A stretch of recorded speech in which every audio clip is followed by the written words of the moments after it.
Chegamos no grande dia de começar a parte final de Shingeki no Kyojin. E cá estou eu pra contar pra vocês o resumo da última temporada, parte 4. Estamos aqui pra contar um pouco mais sobre o que rolou na parte inicial dessa temporada, né? Porque essa vai ser a parte final, então ainda estamos na quarta temporada, mas tivemos uma sequência de episódios que apresentou a parte inicial. A edição desse vídeo vai ficar bem tranquila, tá? Não vão ter muitas cenas, eu vou pegar mais fotos, então eu espero que vocês estejam com a mente bem fresca sobre o que rolou na última temporada com relação ao visual, tipo, lembrar o que aconteceu e tal, porque vão ser só fotos, eu vou pegar bem pouco de vídeo se eu pegar. Sem mais delongas, vamos começar a falar sobre essa parte inicial da quarta temporada, e é sempre bom lembrar que essa quarta temporada foi responsável por diversas reviravoltas no cenário geral do anime. A real é que a gente percebe que depois dessas 3 temporadas, apesar de tudo que rolou com a nossa galera, com o pessoal de Parades, eles conseguiram se virar nos 30, conseguiram sobreviver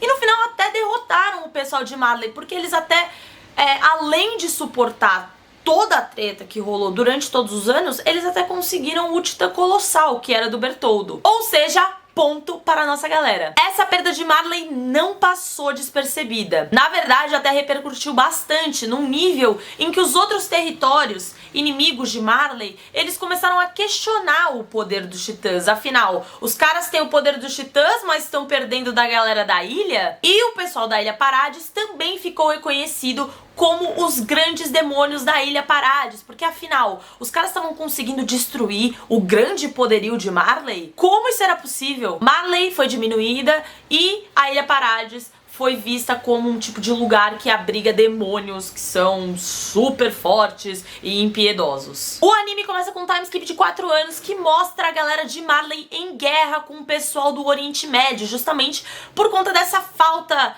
de moral que acabou rolando em Marley, essa perda de moral que eles tiveram por conta da perda da Ilha Parades, que aí outros territórios começaram a declarar guerra a Marley. Logo no início a gente acompanha essa situação de Marley e também conhece os novos candidatos a serem portadores de titãs, que são crianças, na verdade, né? Eles são crianças eldianas, já que só eldianos conseguem ter o poder dos titãs, que estão no território, e eles são os grandes candidatos a se tornarem os novos titãs. Nós também conhecemos outros titãs. Lembra que eu falei pra vocês os outros vídeos que eram 9? A gente conheceu a Titã Fêmea, que era a Annie, o Rainer e Bertoldo, que era Colossal e Blindado, o Ataque de Titã e o Fundador, que são o Eren. Vimos o Bichano da Ymir, mas ainda faltam alguns titãs pra gente realmente conhecer. Já nesse episódio nós conhecemos o Mandíbula, que tá sob os cuidados do Porco Galliard, e outro titã que nós já tínhamos visto antes, mas nós só conhecemos formalmente agora, que é o Quadrúpede, que tá sob a posse da Pique. A gente vê que Marley ganha essa guerra do início da temporada, mas mesmo assim o poderio de Marley ainda está sob questionamento.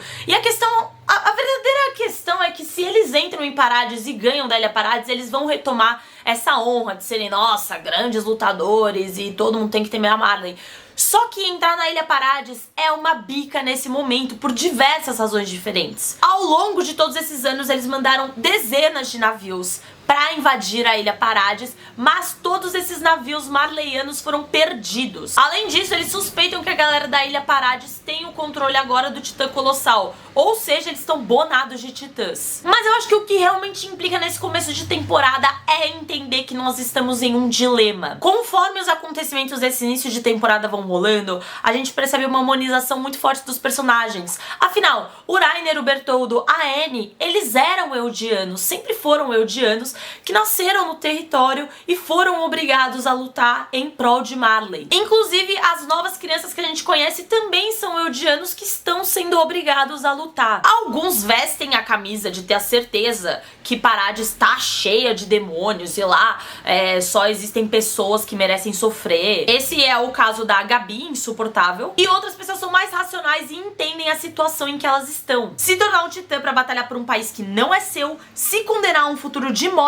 e viver por uma guerra. Esse não é um cenário fácil. Esse é o caso do Falco, um menino que também tá batalhando pra ser sucessor do poder de um titã, mais especificamente do Blindado, que entende que ele está numa situação complicada e não é tão simples, preto no branco, Eldianos merecem morrer, que estão em Parades, e nós vamos salvar a vida de todo mundo. Essas crianças foram ensinadas que os Eldianos de Parades são demônios e os Eldianos que ficaram no território são bonzinhos. Supostamente os Eldianos que ficaram no território, eles sofrem por conta dos pecados dos Eldianos que foram se isolar na ilha Parades, precisando assim entrar na guerra, serem participantes da guerra pra provar o seu valor e acertar as contas com os ancestrais que causaram na porra toda. Só que não é bem assim, né, gente? Vai ficar pagando pecado dos ancestrais que viverá milhões de anos? Esse é o exato motivo do porquê o Reiner tá tão depressivo nessa temporada. Ele sabe que toda essa história é mentira, ele sabe que a galera de Parades não é escrota, não são só demônios, e que na verdade eles são tão vítimas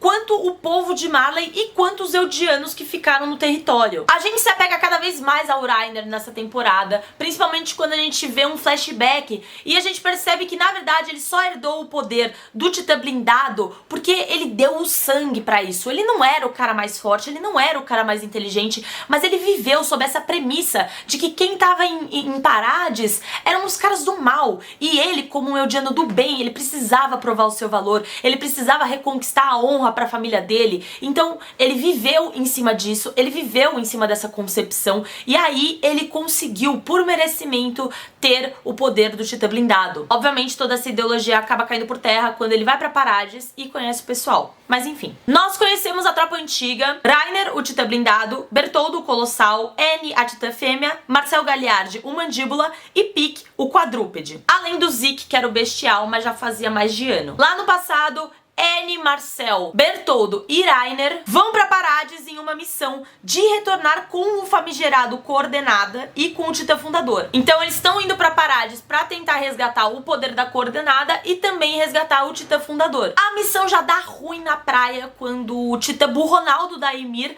come o Marcel Galliard. Mas o Reiner, ainda vestido naquela ideologia dele de que eles precisavam derrotar os demônios de Parades, ele insiste para que todo mundo continue com o plano, mesmo já tendo dado ruim nos primeiros 2 minutos. E o pior de tudo é que esse dia que tá o Reiner, a Annie e o Bertoldo e o Marcel é comido, é o famigerado dia em que eles têm a ideia de quebrar a muralha. E depois tudo é história. Os 3 se veem sozinhos e a partir daí eles têm a ideia de se infiltrar com os demônios de Parades, criando laços genuínos com cada um deles, amizades com cada um deles, histórias com cada um deles. Histórias e laços com pessoas que eles eventualmente precisariam trair, que eles viram morrer e que eles fizeram sofrer. Isso tudo por uma família que estava lá longe, em nome de um país que sequer era o país deles. Voltando ao presente, nós vemos que o Zeke conta que vai ter um festival pra anunciar a guerra de Marley a Parades, contando com representantes do mundo todo. O pronunciamento seria feito por um membro de uma família nobre chamada Tybor, o Willy Tybor, e essa família tem sob a sua posse o Titã Martelo de Guerra, que é um titã que a gente não tinha conhecido até o momento. Enquanto isso, nós vemos uma figura bem conhecida no distrito de Libério, em Marley, se aproximando do pequeno Falco. Essa figura afirma se chamar Kruger e ele se aproxima do Falco, pedindo que ele enviasse algumas cartas, dizendo que essas cartas eram aos seus familiares, que ele estava contatando os familiares e tal. Chegou o dia do grande festival e também da grande bomba que rola nessa temporada. O grande momento do pronunciamento se aproxima e enquanto isso, o Falco chama o Reiner pra acompanhá-lo até um determinado local. Ele diz que tem um amigo do Reiner que quer falar com ele, enfim. O Falco leva o Reiner pra um tipo de porão onde ele encontra um novo colega de Falco, Kruger, ou devo dizer, Eren Yeager. O Galliard e a Pique foram levados pra uma armadilha enquanto Tybor começa o pronunciamento. No pronunciamento ele relembra tudo que a gente já falou antes. O surgimento da Ymir Fritz, o surgimento dos titãs, aquela cadeia de guerra e ódio que começou a rolar. Mas, surpreendentemente, ele defende a existência do Karl Fritz, que era aquele rei lá que parou as guerras. Ele se abre e conta pra todo mundo que, na verdade, o Karl Fritz, ele acabou se sacrificando todo o povo dele, sacrificando a família, pra levar uma boa parte do pessoal pra Ilha Parades, a fim de acabar com o ciclo de guerra. Então o Tybor, ele vai lá e defende essa atitude do Karl Fritz, dando a entender que ele realmente foi um herói, sacrificando tudo que era importante pra ele, pra cessar de vez as guerras. E que nisso ele também tinha feito um pacto de paz, afirmando que o Titã Coordenada, fundador, nunca mais seria utilizado para fomentar nenhuma guerra. Dito isso, o Tybur finaliza o discurso comentando que tudo isso mudou porque o usurpador Eren Yeager conseguiu o poder da coordenada e do Titã fundador, e ele é uma pessoa cheia de ódio que estava disseminando esse ideal de guerra. Com uma finalização e tanto, o Willy Tybur chama todas as nações para declararem guerra a Paradis a fim de destruir o Eren. Enquanto isso, em um papo super significante entre o Reiner e o Eren comenta que pela primeira vez em tanto tempo ele entende a posição do Reiner e do Bertoldo de infiltrados e de terem enganado toda a galera da Ilha Paradis durante tantos anos. Ele afirma que às vezes é necessário se tornar um vilão para alcançar os seus objetivos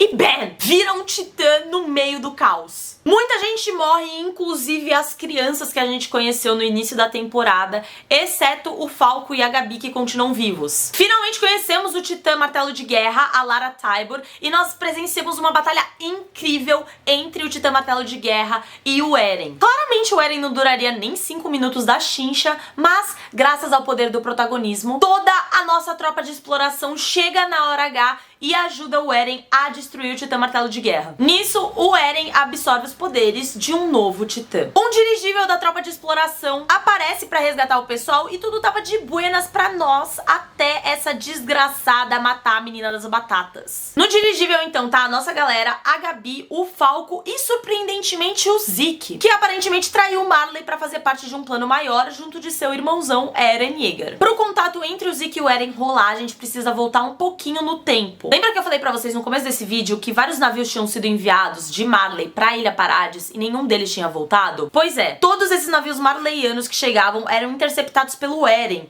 até o momento que veio um navio de uma tal de Helena e do Yokopon, não sei falar o nome desse cara. Um time montado pelo Zeke pra lutar contra os marleyanos. Ao longo dos anos, ambos serviram como belos infiltrados, fazendo pontos, contatos e prestando informações privilegiadas. Lembrando que junto com a Helena e Yokopon vieram uma pá de pessoas que se relacionaram com a nossa galera de Paradis, vendo que de demônios eles não tinham nada, como foi o caso do Nicolo, que se apaixonou pela nossa querida Sasha das Batatas. A impressão que ficou é que aqueles povos, apesar de todas as diferenças, seriam capazes de se dar bem entre si. Era o que parecia, mas isso aqui não é filme da Disney, então deu tudo errado. Enquanto isso, o Eren vinha se preocupando com o futuro porque ele precisa do Zeke pra ativar de vez o poder da coordenada. O Eren não é da família real, ele precisa de alguém da família real pra ativar a coordenada. Nesse caso, o Zeke, que é filho do Grisha, com a Dina Fritz. Fritz, família real, vocês lembram, né? Nisso, ele toma a decisão de ir pra Marley sozinho. Enquanto isso, ele vai se comunicando por cartas com a galera do reconhecimento. Bom, tá, tudo bem, isso tudo foi pra explicar como chegamos até aqui, que é o momento em que o Eren destrói a porra toda no festival. Voltamos ao presente e vemos o Eren preso sob suspeita, visto que o plano de encontro entre o Zeke e o Eren nunca teve por objetivo causar uma terceira 25ª Guerra Mundial.